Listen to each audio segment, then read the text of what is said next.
ladies and gentlemen? We are, we had a long night last night. We went down to the beach. Went down to Myrtle Beach. Yeah, Thursday morning we drove straight from Potomac down there. Spent some time with Taylor's family. And come home yesterday. First thing we did is unload a race car, swap a rear end out. So up at Potomac, started on the front row. Very unfortunate events happen. Some people just, that's the second time that boy's tried to run me over, and next time I'm not gonna be so nice about it. That's part of racing though. So I'm gonna show you guys why we had to swap the rear end out. We actually broke a bird cage, broke a left rear shock, and tore a wheel up. Which I think I can buy just the piece of the wheel I need, which is good because inner bead locks are not cheap. But I think we're gonna be back ready to go. Got old DMI Bulldog rear end back in this thing, which is actually the rear end that come in it. And I had swapped it out to put it in my master's built, but turns out it's not really the exact rear end I need in that car, but it had a little bit better, it's a better rear end than what was in our master's built that got wrecked. And I was wanting to put all my good stuff on that car, and just have, you know, have one really good car and then one car to be sitting here just in case. But anyhow, we're about to load this thing back up, hit the road. We got a 5-hour ride up to Beckley, and we're gonna see if we can't go get the damn thing done. That old bird cage right there, it didn't hold up very well. I'm not sure if this thing might have been cracked, or I've never seen a bird cage like that break. But if you look right here, there's a difference in color from here to here on the brake. So it might have been cracked right here, and it just might have been like a hairline crack, and then it finally just let go when it hit the wall. But she's done. Good thing is, no more 4086.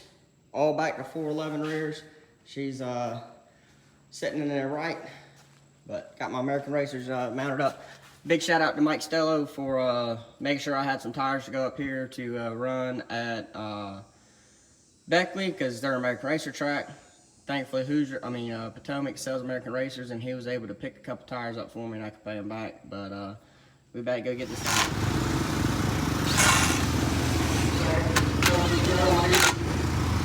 Out here at Beckley, got here a little late, ran into some traffic on 81 and sat there for like an hour. It was great. I love traffic. I think we got everything ready to go. Just me and old Tay-Tay.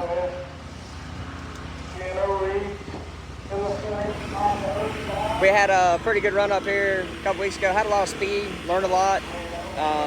Hopefully we carry that over tonight and see what we can do. They got juice boxes out there right now. And then we got to go over there for the driver's meeting. And I think we're like third out or something like that for hot laps. Then we'll qualify. Then we'll do a heat race. And then probably like a 20 lap feature or something like that. But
kind of did my usual and forgot doing outro, and we were pretty busy up there at Beckley, but we had a hell of a night.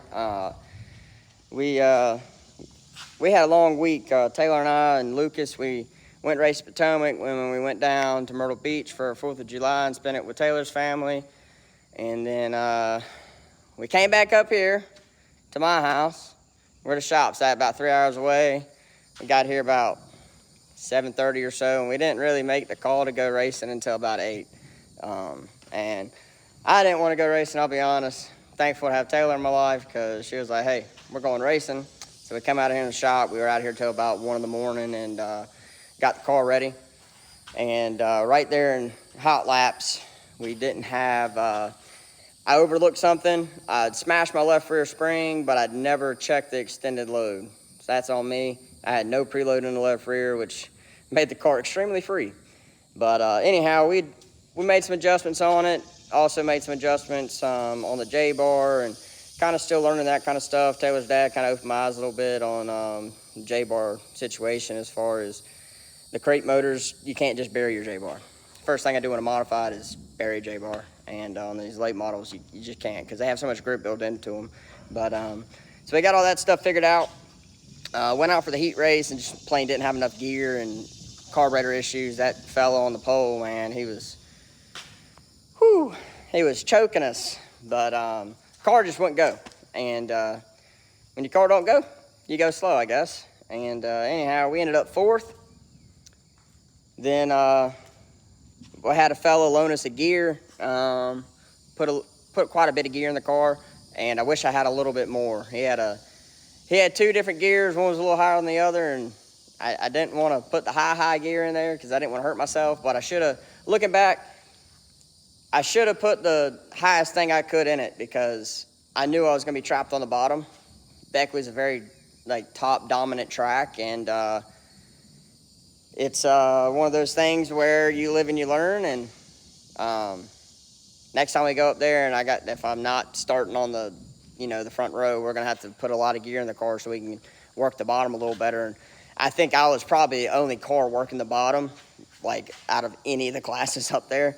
Not sure how we were doing it, but we were doing it, and had a lot of fun doing it. I love racing hard with people, and especially, I probably had the 18 cleared 4 or 5 times, and Taylor got on to me. He said, should have just let it come up. But I like racing people like I want to be raced, and I don't like to take the man's line completely away where he loses 3-4 spots, and we finished 4th, and we almost got him right there at the line at the finish. But we had a solid weekend, solid week. Pretty cool to be able to go up and race in Maryland on a Monday or on a Wednesday, and then travel 6 hours out to West Virginia and race. Really got to be thankful for my man Mike Stello and just everything he does for me. Man, he makes it where I can race, and appreciate everything he does for me. And it's called him on the way back, and we got talking about carburetor issues because right now I have one of my UMP carburetors on the car, and it's just too fat, and I really need to get a 604 carburetor. Well, I have a opportunity to get a brand new carburetor for a really good deal through Taylor's dad, and Mike's like, well, how much is it? And within an hour, money's sitting there in my bank account. It's very humbling to have people like that behind you, and just so many people to thank for making all this possible. My granddad, that's why we got a 604 in the car. I had to get away from the 602 stuff, and just really appreciate everything, and got to thank my dad because he was out here in the shop till 1 in the morning with me. And if anybody knows me personally, me and my dad have a very unique relationship, and we give each other hell 24/7. And for him to put up with my shit like he does, I don't know of anybody else that could do it. So, like I say, got to appreciate him. Hopefully he'll be racing here this weekend at Fayetteville, and gonna see what Taylor and I have planned, and we might ride down there or go up to Witt and get do some recon on the track because I've never seen the place, and I was told I was going up there to race that big American All-Star race, so I'd like to see what the track does throughout the night and just get a good idea of how the track works through the night and see where the lines are and all that kind of stuff. But I'm tired. Taylor's on the way back to Myrtle Beach, And she's got school starting tomorrow. And Brewster's just in here playing and having a great time. We're going to go in the house, and I reckon we're going to edit these videos up. Appreciate all you guys watching. Make sure you like, comment, subscribe, all that kind of good stuff. And we will see y'all later.